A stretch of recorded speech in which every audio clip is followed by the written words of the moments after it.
அனைவருக்கும் வணக்கம். பாக்கியம் பயனுள்ள தகவல்கள் சேனலில் இன்றைக்கி நாம் பார்க்க போகிறது, தென்காசி மாவட்டத்திற்கு 10 புதிய அறிவிப்புகளை வெளியிட்டார் முதலமைச்சர் மு.க.ஸ்டாலின். அது என்ன முக்கியமான அறிவிப்புகள் அப்படின்றது தான் நம்ம வீடியோவுக்குள்ளே பார்க்க போகிறோம். வீடியோவை ஸ்கிப் பண்ணாமல் முழுமையாக பாருங்கள். நம்ம வீடியோவுக்கு இதுவரை சப்ஸ்கிரைப் பண்ணாதவங்க சப்ஸ்கிரைப் பண்ணிக்கோங்க. அப்படியே பக்கத்தில் இருக்கக்கூடிய பெல் பட்டனை கிளிக் பண்ணிக்கோங்க. நான் போடக்கூடிய உடனடி தகவல்கள் உங்களை வந்து சேரும்.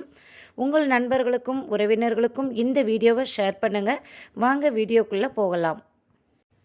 தென்காசியில் ரூபாய் 1020 கோடியில் முடிவுற்ற பணிகளை திறந்து வைத்து புதிய பணிகளுக்கு முதலமைச்சர் மு.க.ஸ்டாலின் அடிக்கல் நாட்டினார். இதைத் தொடர்ந்து விழாவில் பேசிய முதலமைச்சர் மு.க.ஸ்டாலின் தென்காசி மாவட்டத்திற்கு முக்கியமான 10 புதிய அறிவிப்புகளை வெளியிட்டார். முதல் அறிவிப்பு என்னன்னு பார்க்கலாம்.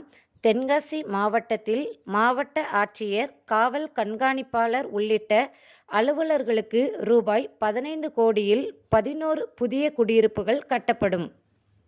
இரண்டாவது அறிவிப்பு பார்த்திருக்கீங்கன்னா, தென்காசி மாவட்ட மாற்றுத்திறனாளிகள் ஒருங்கிணைந்த சேவை மையம் அமைக்கப்படும் அப்படின்னு சொல்லியிருக்காங்க.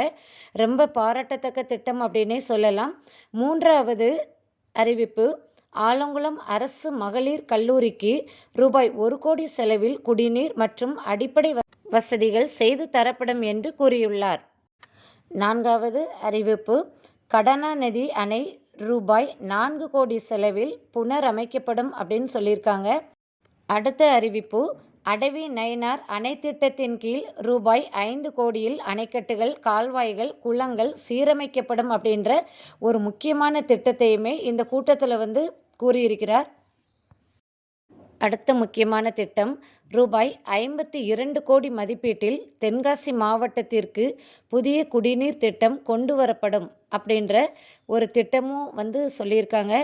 இது வந்து அந்த தென்காசி மாவட்ட மக்களிடையே மிகுந்த மகிழ்ச்சி ஏற்படுத்திய திட்டம் அப்படின்னே சொல்லலாம். அதுக்கு அடுத்ததான முக்கியமான திட்டம் என்னென்னா, வீரகேரளம்புதூர் வட்டத்தில் உள்ள மாராந்தை கால்வாய் ரூபாய் 2 கோடி செலவில் சீரமைக்கப்படும் என்ற திட்டம் வீரகேரளம்புதூர் வட்டத்தில் உள்ள அனைத்து மக்களுக்கும் மகிழ்ச்சியை ஏற்படுத்தும் விதத்தில் அமைந்த ஒரு திட்டம் அப்படின்னே சொல்லலாம். அடுத்த முக்கியமான திட்டமானது 9வது திட்டம், தென்காசியில் கண்மாய்கள் ரூபாய் 12 கோடியில் சீரமைக்கப்படும். ஸோ தென்காசி மாவட்டத்துக்கே பார்த்திங்கன்னா பல கோடி மதிப்பில் இந்த கண்மாய்களெல்லாம் சீரமைக்கிறதுக்கு வந்து ஒதுக்கீடு பண்ணியிருக்காங்க. மகிழ்ச்சியான விஷயந்தான். அடுத்து வந்து கடைசி திட்டம் பார்க்கலாம். அதாவது 10வது அறிவிப்பு என்ன அப்படின்றத பார்க்கலாம்.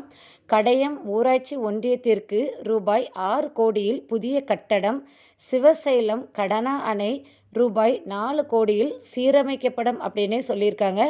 அதனால் பார்த்திங்கன்னா அந்த கடையம் சைடில் இருக்கக்கூடிய மக்களுமே ரொம்ப மகிழ்ச்சியாக இருக்காங்க. ஆனால் இந்த அறிவிப்புகள், இந்த திட்டங்களை வந்து உடனே அவங்க வந்து செயல்படுத்த தொடங்கினா ரொம்பவே நல்லபடியாக இருக்கும். ஸோ இது போன்ற பயனுள்ள தகவல்களை நீங்கள் உடனுக்குடன் தெரிந்து கொள்ள பாக்கியம் பயனுள்ள தகவல்கள் சேனலை சப்ஸ்கிரைப் பண்ணாதவங்க சப்ஸ்கிரைப் பண்ணிக்கோங்க. அப்படியே பக்கத்தில் இருக்கக்கூடிய பெல் பட்டனை கிளிக் பண்ணுங்கள். வீடியோவை உங்கள் நண்பர்களுக்கும் உறவினர்களுக்கும் ஷேர் பண்ணுங்கள். வீடியோவுக்கு கமெண்ட் பண்ண மறந்துடாதீங்க. உங்கள் கருத்துக்களை தாராளமாக நீங்கள் தெரிவிக்கலாம். நன்றி, வணக்கம்.